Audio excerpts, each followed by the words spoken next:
تو یہ منع نہیں ہے۔ حضرت عبداللہ ابن عمر رضی اللہ تعالیٰ عنہ کی اس حدیث سے بعض حضرات نے بلکہ ائمہ ثلاثہ وغیرہ نے استدلال کیا کہ حضور اکرم صلی اللہ علیہ وسلم کیا ہے استنجا کر رہے تھے اور دیواروں کی آڑ تھی، اس دیواروں کی آڑ کی وجہ سے بیت المقدس کی طرف منہ کیا ہوا تھا، وہ منع نہیں ہے، جائز اور درست ہے۔ لیکن یہ جواب صحیح نہیں ہے۔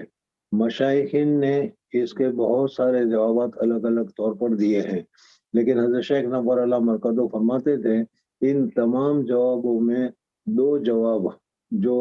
میں نے اپنے اساتذہ سے سنے ہیں وہ مجھے بہت ہی زیادہ پسند ہے۔ ان میں سے ایک جواب جو تھا حضرت مولانا خلیل احمد صاحب سہانپوری رحمۃ اللہ تعالیٰ علیہ کی طرف سے تھا، اور دوسرا جواب تھا وہ حضرت شیخ کے والد صاحب کی طرف سے تھا۔ حضرت مولانا خلیل احمد صاحب رحمۃ اللہ تعالیٰ علیہ والا جو جواب ہے اس کا خلاصہ یہ ہے کہ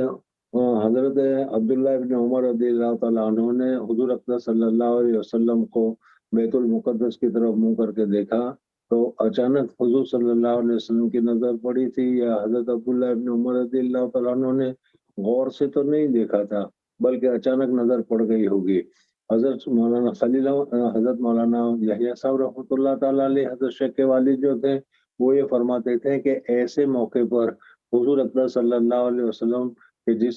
جن کے متعلق کہ بہت ہی زیادہ حیادار تھے، بہت ہی زیادہ شرم والے تھے، اور پھر حضرت عبداللہ ابن عمر رضی اللہ تعالیٰ عنہ جو اتنے زیادہ متقی اور پرہیزگار وغیرہ تھے، وہ